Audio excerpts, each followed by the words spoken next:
Welcome, ladies and gentlemen, to the world of Enthador and the dwarven civilization of the Oaken Flags. I'm Marcus Aurelius, and this is Dwarf Fortress version 0.43. Now, if this is your first experience with Enthador, then I have to let you know this is actually the second series that takes place in the world of Enthador, and the first one is a series about the dwarven fortress of Sandpillar. I will have a link below to that series, as well as the intro to the Tales of Enthador as a whole, and I highly recommend that you check that out before continuing further. However, if you are a grizzled veteran of the saga of Sandpillar and are ready for the next fortress, then please listen on. Now, to explain this newest fort, one first has to discuss the history of Sandpillar and the effect that it had on the dwarven civilization of the Oaken Flags. You see, Sandpillar had two main objectives. The first objective was that it was intended to fight and defeat the goblins of the Mangy Spider.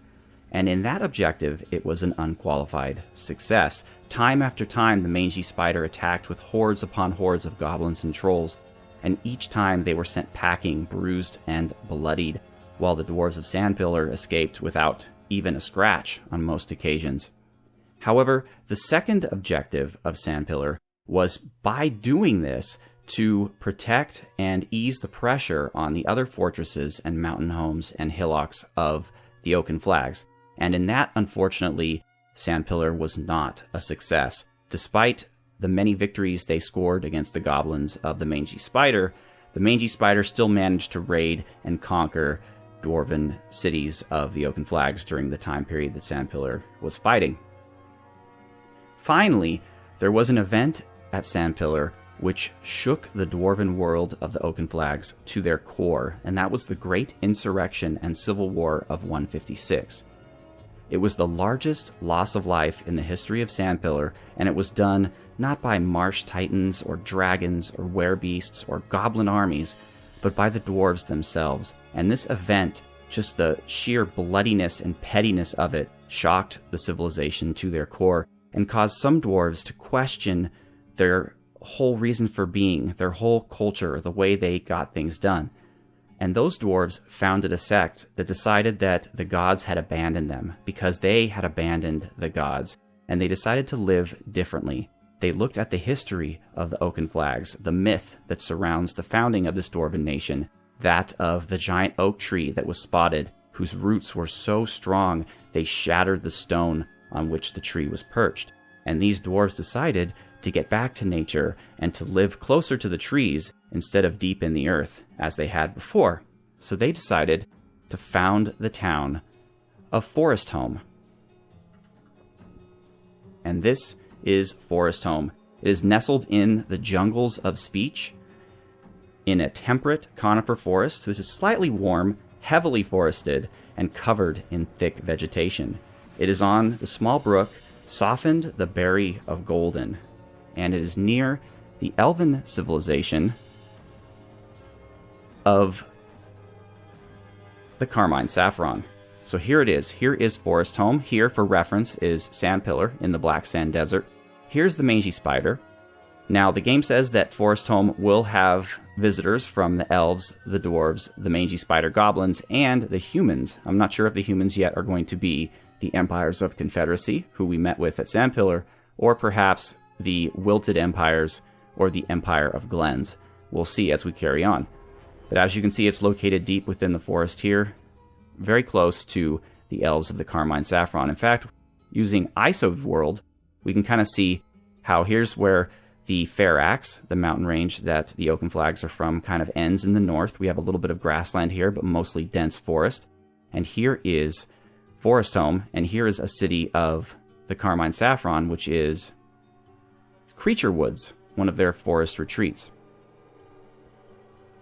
Now we can also look at this pictographically, and you can see that our fortress is located really deep in the forest. So one of our challenges is going to be clearing out enough road space that wagons and whatnot from our civilization can reach our fortress. But that'll be one of our early challenges.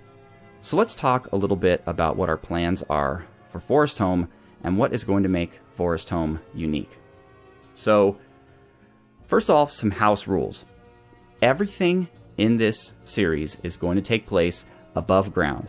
There are only two things that are allowed to happen below ground. One is mining for resources, so mining in the way that humans do it, not to build rooms and dining halls and to live, but rather just to extract stone, gems, ores, and other minerals from the earth.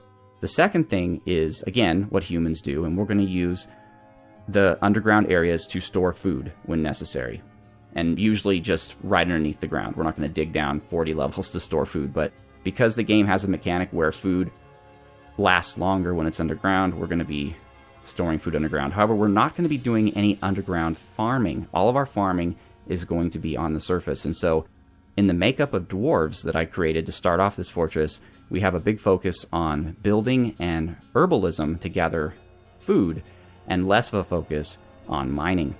And speaking of the dwarves, the 7 brave dwarves who want to live a different life from their fellows in the Oaken Flags, let's take a look at them, shall we? We're starting off with Old Skunky, who is our leader, Old Skunky Adem Shelret. Then we have Silver Smurf, Bom Rekasab, who is our broker and bookkeeper. We have Nizek, who is our woodsman. That means he is a wood chopper as well as a woodcrafter and a carpenter. We have Felix the Viking, Fakubuk, who is our stoneworker, mason, stonecrafter, and mechanic. Addy, who is our weaponsmith and armorsmith, although for the early portion of this series, Addy is going to be focusing mostly on mining. And then we have Sven Stoneheart, who is our culinarian. That means he is a herbalist and a cook.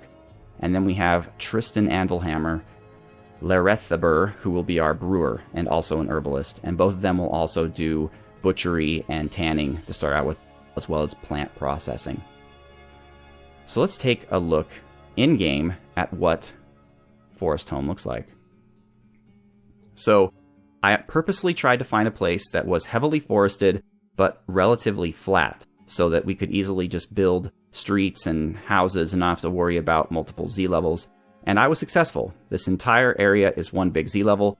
Kind of scrolling around it though, I'm a little nervous that it might not be big enough to fit a rather large town, because remember now, we're going to have to do everything on the surface, which means it's going to be spread out a bit more than our usual fortresses. We can't go down 15 levels. So if we need additional space, we're going to have to build up. So that's going to be really interesting.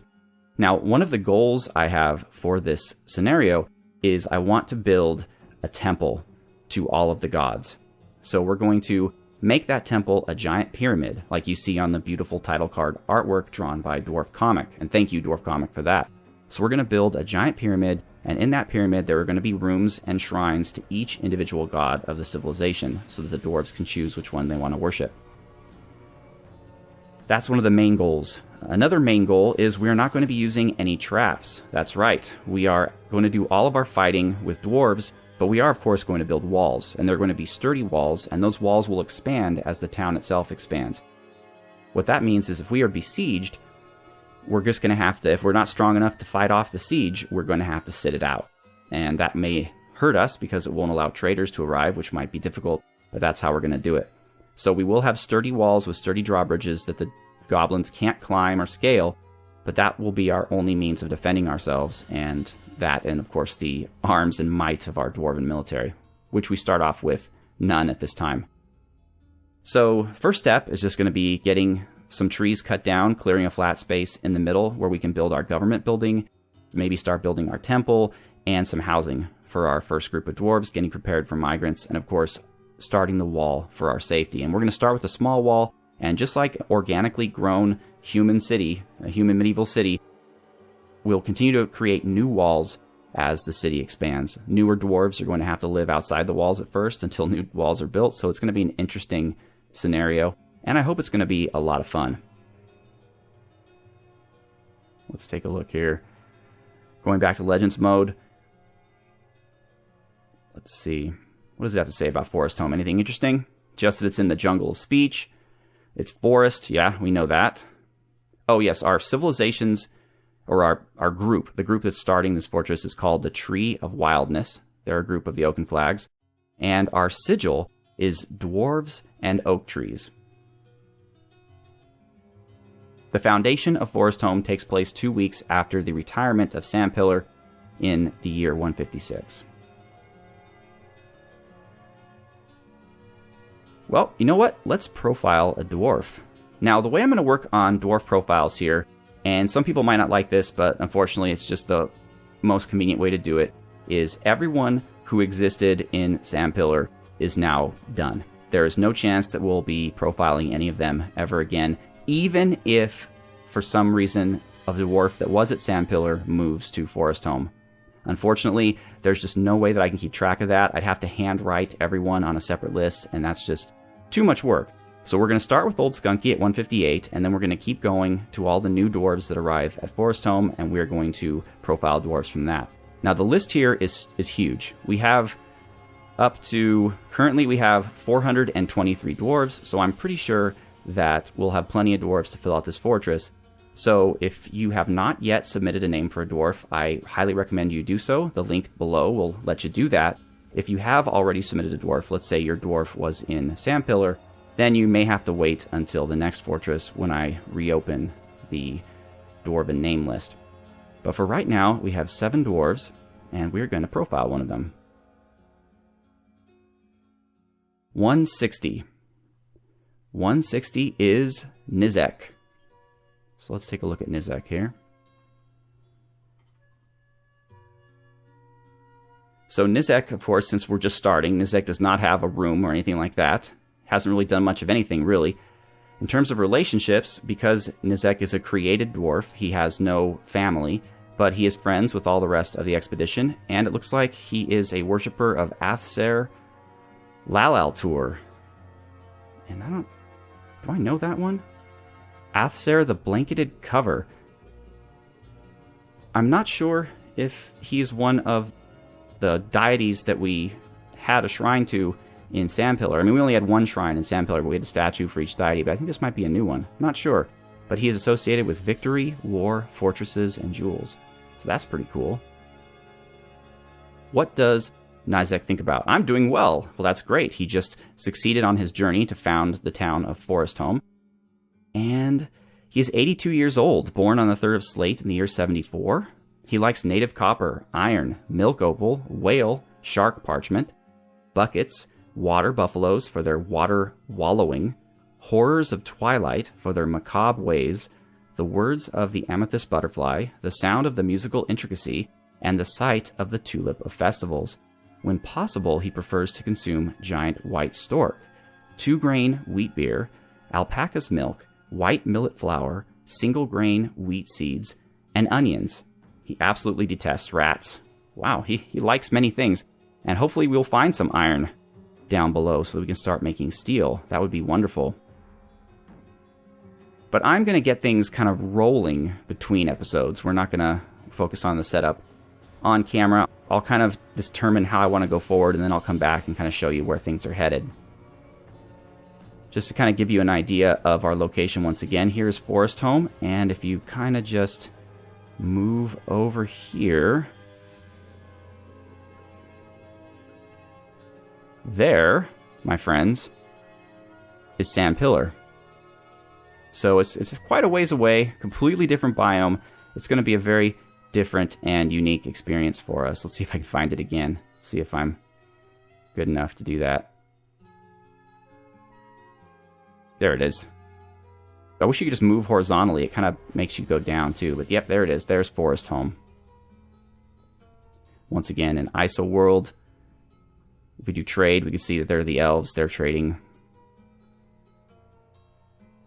And so it's going to be a really different experience with a lot of good challenges. So I hope that you really enjoy it. By all means, leave a comment. Tell me what you think about the whole idea. And wish our 7 dwarves well. So once again, I'm Marcus Aurelius. I'd like to thank you so much for watching. Have a good one.